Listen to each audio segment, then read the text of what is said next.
Dr. Emmanuel Hostin, orthopedic surgeon, husband to the View's Sunny Hostin, has become the focus of one of the largest Rico charges in history. These criminal charges were filed by an insurance company, ATIC, that happens to be the biggest player in the New York auto insurance market for rideshare companies. Think companies like taxis, Uber, and Lyft drivers. These allegations accuse Dr. Hostin and hundreds more of running a healthcare fraud operations that include performing unnecessary procedures, inflating medical bills, and pocketing millions in kickbacks. There are some major implications in this case that are part of a growing problem that will impact your life. So let's dive in.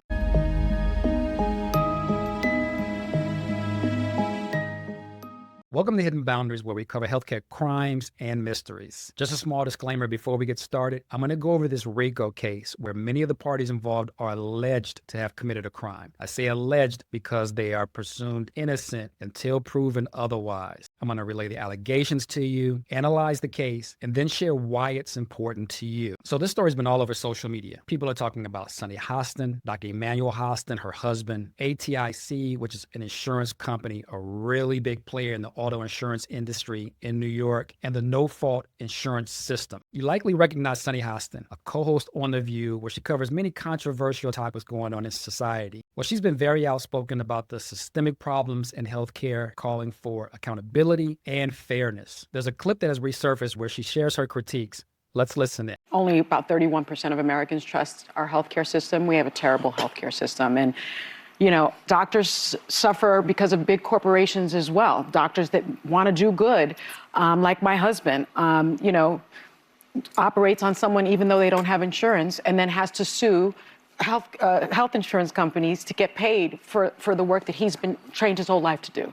To set the stage for this criminal case, let's dive into an article in the Daily Mail. Orthopedic surgeon Dr. Emmanuel Manny Hostin is among nearly 200 defendants named in one of the largest Rico cases ever filed in New York. He and many others are accused of getting kickbacks by performing surgery and fraudulently billing a company that insures taxi companies and Uber and Lyft drivers. Hostin knowingly provided fraudulent medical and other healthcare services, including arthroscopic surgeries, the lawsuit filed on December 17th claims. Nearly 200 defendants named in this case, yet Dr. Emmanuel Hostin finds himself as a central figure for two reasons. One, because of his association with a SurgiCorps surgery centers that I'll dive into later into this case, and because of the high-profile nature of his wife and her comments about the healthcare system. Now, I'm going to read through this case document, and I'm just going to summarize it, but feel free to read it on your own online. Here are some of the allegations. Defendant Emmanuel Hostin, MD, owner of Hostin Orthopedics, has had approximately a 1% to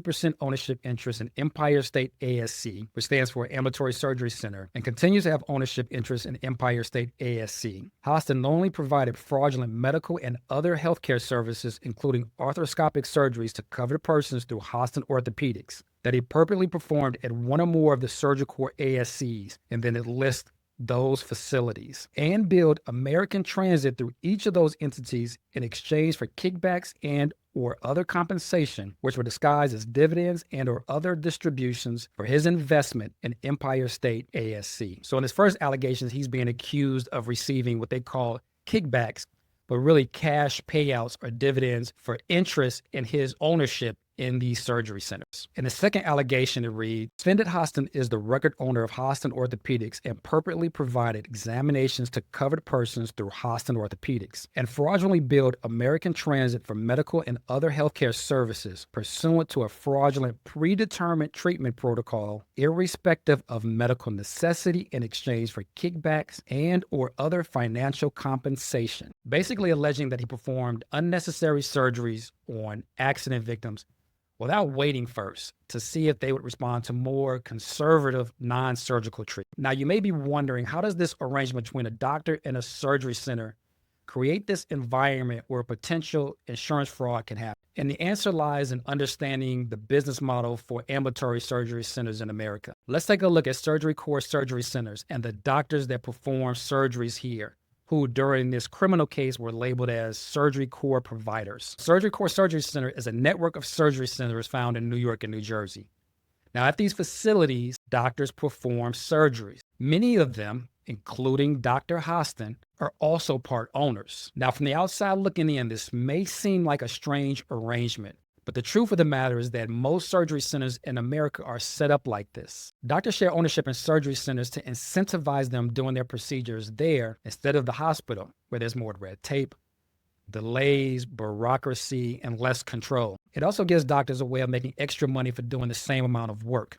They can get paid for performing the procedure and as a payout from their shared ownership in the facility. But it's this working arrangement that also makes this business model complicated. This shared doctor ownership can cause a conflict of interest where potentially doctors could prioritize profits over patient needs, performing unnecessary procedures just to maximize profits. These criminal charges were filed by ATIC, but here's the issue.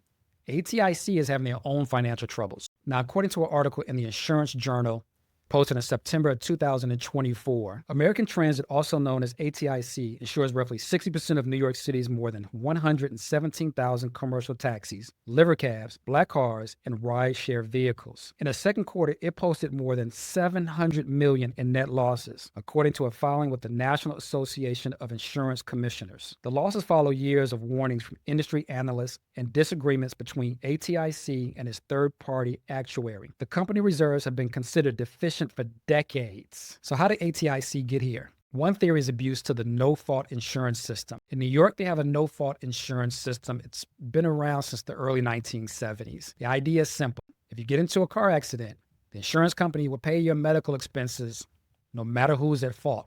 No lawsuits, no waiting long periods to get help. Quick payout up to $50,000 in your medical expenses. But here's the problem. The system relies on trust, and when fraud creeps in, it costs everyone. When an insurance company is under this much strain, the policyholders end up paying the price, and it places a large burden on the healthcare system. As highlighted in the recent events involving the unaliving of the CEO of United Healthcare in Midtown Manhattan, and bringing attention to the words written on the casing, delay, deny, and depose. Due to the no-fault insurance system, ATIC can't deny claims. Therefore, they have to lean heavily on the delay and depose strategies. And that's where things are now. The nearly $1 billion in unpaid claims slows down processing for all claims, fraudulent and legitimate ones, resulting in victims waiting longer for care and compensation. The insurance company attempts to recoup these losses via deposition, like in this Rico case, gives them a chance to question all individuals in the alleged fraud. And I mean all individuals, doctors, staff members, administrators, even patients, to see if they can uncover whether these surgeries were medically necessary or were they scheduled to maximize profits and payouts. So why does this matter to you? Because whether these allegations are true or false, it highlights just how fragile the healthcare system really is. When fraud happens, insurance companies react by delaying claims, depositions, and slowing down care to the real victims, you. Right now, these are only allegations, and everybody is presumed to be innocent until proven otherwise. So while clickbait headlines about celebrities that have nothing to do about the topic populate your feed, don't get distracted. This isn't about one person, their celebrity partner, or one company. This is about a system in need of serious reform. But what do you think? Is this about greed, a broken system, or something else? Drop me a message in the comment section below.